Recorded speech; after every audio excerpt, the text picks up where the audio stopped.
ఏపీలోని Madanapalle sub collector office భూ రికార్డుల దహనం కేసులో నిందితుల కోసం ఇంకా పోలీసులు వేటాడుతూనే ఉన్నారు. మాజీ మంత్రి పెద్దిరెడ్డి రామచంద్రారెడ్డి బ్యాచ్ కోసం గాలింపు చర్యలు చేపడుతున్నారు. పిఏలు శశి, తుకారాం, ఎమ్మెల్యే ద్వారకనాథ్ రెడ్డి, మాజీ ఎమ్మెల్యే నవాజ్ బాషా అనుచరుడు బాబా జాన్ ఇంట్లో కూడా తనిఖీలు చేస్తున్నారు. నిన్న ఒక్కరోజే 5గురి ఇంట్లో ఏకకాల సోదాలు నిర్వహించారు. పిఏ శశిని విచారించేందుకు హైదరాబాద్ వచ్చారు ఏపీ పోలీసులు. నిన్న రాత్రి నుంచి కూడా మాదాపూర్లోని అయ్యప్ప సొసైటీలో శశికాంత్ ఇంట్లో సోదాలు నిర్వహిస్తున్నారు ఏపీ పోలీసులు. శశి ఇంట్లో లేకపోవడంతో ఆయన ఎమ్మెల్యేని పిలిచి అక్కడ దస్తావేజులకు సంబంధించిన తనిఖీలు చేపట్టారు. ఇక శశి ఇంట్లో కీలక దస్త్రాలు స్వాధీనం చేసుకున్నట్టు తెలుస్తోంది. సిఐ రమేష్ ఆధ్వర్యంలో శశి ఇంట్లో ఈ యొక్క సోదాలు కొనసాగించారు. మాజీ ఎమ్మెల్యే ఇంట్లో నివాసం ఉంటున్నారు ప్రస్తుతం శశికాంత్. ఇక శశికాంత్ లేకపోవడంతో మాజీ ఎమ్మెల్యేని పిలిచి తనిఖీలు చేశారు ఏపీ పోలీసులు. దాదాపు 8 గంటల పాటు సోదాలు నిర్వహించారు. ఇక శశికాంత్ ఇంట్లో భారీగా దస్త్రాలు గుర్తించారు ఏపీ పోలీసులు. 4 బాక్సుల్లో కీలక దస్త్రాలను తీసుకెళ్లి ఏపీ పోలీసులు ఇక మదనపల్లి దస్త్రాల దహనం ఘటనపై ఏపీ పోలీసులు విచారణ కొనసాగుతూనే ఉంది. తంబలపల్లిలోని ఎమ్మెల్యే పెద్దిరెడ్డి ద్వారకనాథ్ రెడ్డి ఇంట్లో కూడా సోదాలు నిర్వహించారు. పెద్దిరెడ్డి అధికారిక పిఏ తుకారాం ఇప్పటికే విదేశాలకు పరారయ్యారు. తిరుపతిలోని ఆయన నివాసంలో కూడా పోలీసులు సోదాలు నిర్వహించారు. ఈ సోదాల్లో 12 రికార్డులు సీజ్ చేశారు. మదనపల్లి మాజీ ఎమ్మెల్యే నవాజ్ బాషా ఇంట్లోనూ కూడా సోదాలు నిర్వహించారు. పోలీసులు ఎదుట లొంగిపోయారు పెద్దిరెడ్డి అనుచరుడు బాబు జాన్. సో మొత్తం మీద పలు చోట్ల ఎక్కడ చూసినా కూడా ఇంటర్లింకింగ్ పెద్దిరెడ్డి రామచంద్రారెడ్డి కనబడుతున్నారు. పెద్దిరెడ్డి రామచంద్రారెడ్డి ముఖ్య అనుచరులైనటువంటి పలువురు ఎమ్మెల్యేలు, ఇతర వైసీపీ నాయకుల ఇళ్లలో సోదాలు నిర్వహిస్తున్నారు. ఇక ఆ సోదాలు తెలంగాణకు చేరాయి. హైదరాబాద్లోని మాదాపూర్లో పిఏ శశికాంత్ ఇంట్లో సోదాలు నిర్వహించారు. ఆ సోదాల్లో పలు దస్త్రాలు సేకరించినట్టు తెలుస్తోంది. సుమారుగా 4 బాక్సుల్లో ఉన్నటువంటి దస్త్రాలను సేకరించి తిరిగి ఏపీకి తీసుకెళ్లారు. ఎస్ ఒకసారి రాజేష్ దగ్గరికి వెళ్దాం. ఎస్ రాజేష్, సో మదనపల్లి ఘటన రోజుకో ట్విస్ట్, రోజుకో మలుపు తిరుగుతోంది. ఎక్కడ చూసినా కూడా సోదాల పేరిట పెద్ద ఎత్తున దస్త్రాలు స్వీకరిస్తున్నారు అధికారులు. సో ఏం చెప్తారు, ఎక్కడెక్కడ ఇంకా సోదాలు జరిగే అవకాశం ఉంది, ఇప్పటివరకు ఎంతమంది అదుపులో తీసుకున్నారు?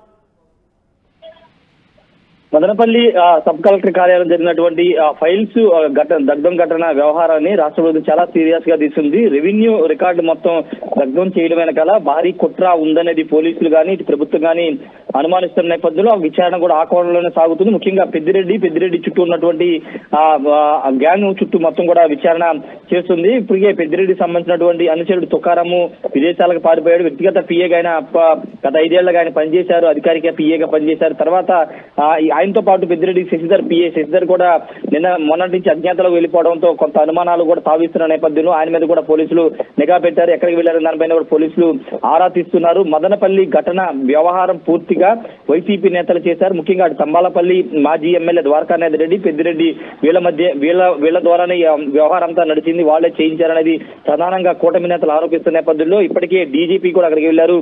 సిఐడి చీఫ్ అయ్యనార్ కూడా అక్కడికి వెళ్లి మొత్తం సోదాలు చేసిన పరిస్థితి, విచారణ కూడా చేసిన నేపథ్యం చూసాం. కాబట్టి ఇప్పుడు విచారణ వేగవంతం చేస్తున్న క్రమంలో శశిధర్ పాత్ర కూడా ఉంది. శశిధర్ ద్వారానే ఇదంతా జరిగింది. తుకారాం కూడా పాత్ర కూడా దీంట్లో ఉందని తెలుస్తుంది. ఆ మదనపల్లి ఘటన జరిగే ముందు రోజు కూడా 2-3 రోజులు రెక్కి నిర్వహించినట్టు తెలుస్తుంది. అక్కడ రికార్డ్ అసిస్టెంట్ కి పనిచేస్తున్నటువంటి గోపి అనే వ్యక్తి ఈ వ్యవహారంలో కీలకంగా వ్యవహరించారు. పోలీసులు అనుమానిస్తున్న అతను ఇప్పటికే అదుపులో తీసుకున్నారు. ఇక మిగతా వాళ్ళని కూడా ఒక్కొక్కరుగా విచారణ చేస్తూ వాళ్ళని కూడా బయట తీసుకొస్తున్నారు. అంతేకాదు పెద్దిరెడ్డి పిఏగా ఉన్నటువంటి శశిధర్ దాదాపు పొంగనూరు, తంబలపల్లి, ఉమ్మడి చిత్తూరు జిల్లాలో 100 ఎకరాల భూముల కాజేసినట్లు కూడా ఆరోపణలు వస్తున్న నేపథ్యంలో, ఫిర్యాదులు కూడా వస్తున్న నేపథ్యంలో ఆయన మీద ఇప్పుడు విచారణ చేయబోతున్న అదుపులో తీసుకునే అవకాశం కూడా కనబడుతుంది. నేను హైదరాబాద్ వెళ్లారు. హైదరాబాద్ లో కూడా ఆయన ఇప్పటివరకు నివాసం ఉంటున్నటువంటి నివాసం కూడా ఆయనది కాదు, పామర్రు మాజీ ఎమ్మెల్యే కైలా అనిల్ కుమార్ గా పోలీసులు నిర్ధారించుకున్నారు. ఈ నేపథ్యంలో విచారణ కూడా వేగవంతం చేస్తున్నారు. మరోవైపు తంబాలపల్లి మాజీ ఎమ్మెల్యే ద్వారకానాథ్ రెడ్డి ఇంట్లో కూడా పోలీసులు తనిఖీలు చేశారు. 12 రికార్డులు సీజ్ చేసి వాటి పోలీస్ కార్యాలయం కూడా తీసుకొచ్చిన పరిస్థితి అయితే ఉంది. ఏది ఏమన్నప్పటికీ కేసుని పోలీసులు కానీ రాష్ట్ర ప్రభుత్వం చాలా సీరియస్ గా వ్యవహరిస్తుంది. ముఖ్యమంత్రి చంద్రబాబు కూడా చేశారు. మరి ఇంకెంతమంది అనుమానితులుగా ఉన్నారు? ఇంకెటువంటి విచారణ కొనసాగే అవకాశం ఉంది?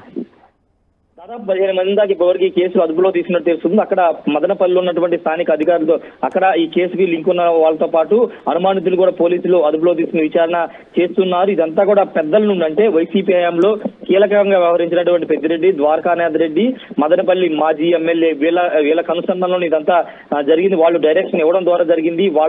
వాళ్ళు చేసినటువంటి అన్ని అక్రమాలకు సంబంధించినటువంటి వ్యవహారం మొత్తం ఇక్కడ మదనపల్లి సబ్ కలెక్టర్ కార్యాలయం రెవెన్యూ రికార్డులో మొత్తం కూడా నిక్షిప్తమైంది. కాబట్టి వాటిని దగ్ధం చేసేస్తే ఎవరికి ఎలాంటి అనుమానాలు రావు, ఎలా దొరకమనే ఉద్దేశంతోనే ఈ సబ్ కలెక్టర్ కార్యాలయంలో ఈ అగ్ని ప్రమాదానికి చేశారని కూడా తెలుస్తుంది.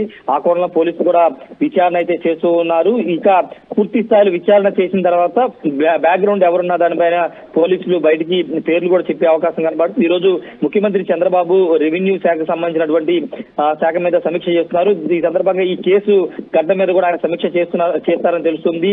కేసు ఎక్కడి వరకు వచ్చిందో అప్డేట్ వివరాలు కూడా ఆయన తెలుసుకునే అవకాశం ఉంది.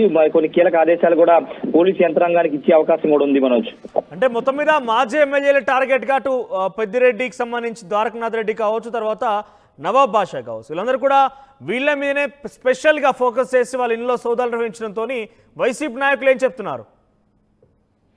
వైసీపీ నాయకులు అయితే ఇది కక్షపూరితంగా కుట్రపూరితంగా మా పేర్లను బయటకు తీసుకొస్తున్నారు, తమకు ప్రమేయం లేదు, అదేదో షార్ట్ సర్క్యూట్ కారణంగా జరిగిందనేది వాళ్ళు చేస్తున్న వాదన. కానీ ఇక్కడ షార్ట్ సర్క్యూట్ కూడా ఆస్కారం లేదనేది ఎలక్ట్రికల్ డిపార్ట్మెంట్ నిన్న సాయంత్రం ఒక నివేదిక కూడా ఇచ్చింది. ఘటన జరిగే 3-4 రోజుల ముందు కూడా అక్కడ ఆ కార్యాలయానికి హై వోల్టేజ్ రావడమా లేకపోతే షార్ట్ సర్క్యూట్ కి ఆస్కారం ఉన్నటువంటి కోణంలో వాళ్ళు కూడా మొత్తం కూడా పరిశోధన చేసిన తర్వాత అసలు అవకాశమే లేదు షార్ట్ సర్క్యూట్ జరగడానికి. ఘటన జరిగే ముందు 3-4 రోజుల ముందు కూడా ఎక్కడ కూడా అలాంటి సిమ్టమ్స్ లేవు. వోల్టేజ్ లెవెల్స్ కానీ అన్ని కూడా చెక్ చేసి ఒక రిపోర్ట్ కూడా ప్రభుత్వానికి ఇచ్చారు. ఆ నివేదికలో చాలా స్పష్టంగా షార్ట్ సర్క్యూట్ కి ఆస్కారమే లేదని చెప్తున్నారు. కానీ ఇక్కడ వైసీపీ నేతలు మాత్రం అదేదో షార్ట్ సర్క్యూట్ కారణంగా జరిగితే మా మీద నింద వేయాలని చూస్తున్నారని వీళ్ళు చెప్తున్నారు. కాబట్టి పూర్తి ఎవిడెన్స్ తో ప్రభుత్వం అయితే విచారణ చేసింది, పోలీసు యంత్రాంగం కూడా విచారణ చేసింది. అన్ని ఆధారాలు సేకరించిన తర్వాతే పెద్దిరెడ్డి ఉన్నారా, ద్వారకానాథ్ రెడ్డి ఉన్నారా, లేకపోతే నవాజ్ బాషా మదనపల్లి మాజీ ఎమ్మెల్యే ఎవరి పాత్ర ఉంది, ఎవరు చేయించారు, బ్యాక్గ్రౌండ్ లో నడిపించింది ఎవరనే వివరాలు బయటకు వచ్చే అవకాశం ఉంది. మనోజ్, అంటే సబ్ కలెక్టరేట్ ఆఫీస్ కార్యాలయం దగ్ధమైనప్పుడు అక్కడ పెద్ద ఎత్తున ఫైల్స్ కూడా ధ్వంసమయ్యాయి. ఈ నేపథ్యంలో ఇక్కడైతే సోదాలు నిర్వహిస్తున్నారు, ఏకంగా హైదరాబాద్ కూడా చేరింది. కాబట్టి ఈ దస్త్రాలు కూడా పెద్ద ఎత్తున సేకరిస్తున్నారు పోలీసులు. ఆ దస్త్రాలకి సబ్ కలెక్టరేట్ కార్యాలయంలో ఉన్నటువంటి ఆ దస్త్రాలకు కావచ్చు ఇంటర్లింకింగ్ ఏమైనా కనబడుతున్నాయా? ఖచ్చితంగా ఇది వచ్చి ఉమ్మడి చిత్తూరులో జరిగినటువంటి ల్యాండ్ స్కామ్ కు సంబంధించినటువంటి మొత్తం కూడా రెవెన్యూ రికార్డులు అంటే స్థానికంగా అక్కడ రెవెన్యూ జిల్లా సబ్ కలెక్టర్ కార్యాలయంలో రెవెన్యూ డాక్యుమెంట్స్ అనేవి అక్కడ ఉంటాయి. దాంతో లింక్ అయినటువంటి ఫైల్స్ అన్ని కూడా సాఫ్ట్ కాపీలో హార్డ్ కాపీలు ఏమన్నా కానీ వాళ్ళు హైదరాబాద్ నుంచి డీల్ చేస్తూ ఉంటారు. పెద్దిరెడ్డి అనుచరులు ఎక్కువగా హైదరాబాద్ నుంచి డీల్ చేశారనే ఒక సమాచారం గత కొన్ని రోజులుగా పోలీసులు సేకరిస్తున్న నేపథ్యంలో హైదరాబాద్ తో లింకులు ఉన్నాయి. ఇక్కడ పోలీసులు నిన్న శశిధర్ ఇంట్లో హైదరాబాద్ లో శశిధర్ ఇంట్లో స్వాధీనం చేసుకున్న కొన్ని డాక్యుమెంట్స్ అన్ని కూడా ఇక్కడ లింక్ పై ఉన్నాయి. ఆ డాక్యుమెంట్స్ తో అని పోలీసులు కూడా నిర్ధారించారు. వీటి ద్వారా పూర్తిగా ఆ కేసును కూడా ఛేదించే అవకాశం కూడా కనబడుతుంది. మనకు రైట్ రాజేష్, సో మొత్తం మీద ఇప్పటికే పలు చోట్ల ఈ ధ్వంసాలకు సంబంధించి అయితే మదనపల్లికి సంబంధించిన సబ్ కలెక్టరేట్ కార్యాలయంలో దహనానికి గురైనటువంటి సిచ్యువేషన్ లో చాలా పెద్ద ఎత్తున ఫైల్స్ ధ్వంసమయ్యాయి.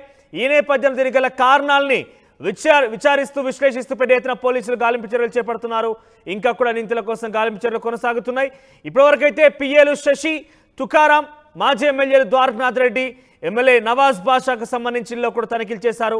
ఏకంగా ఎమ్మెల్యే పిఏ శశికాంత్ ఇంట్లో కూడా హైదరాబాద్ లో సోదాలు నిర్వహించారు. సుమారుగా 4 బాక్సుల్లో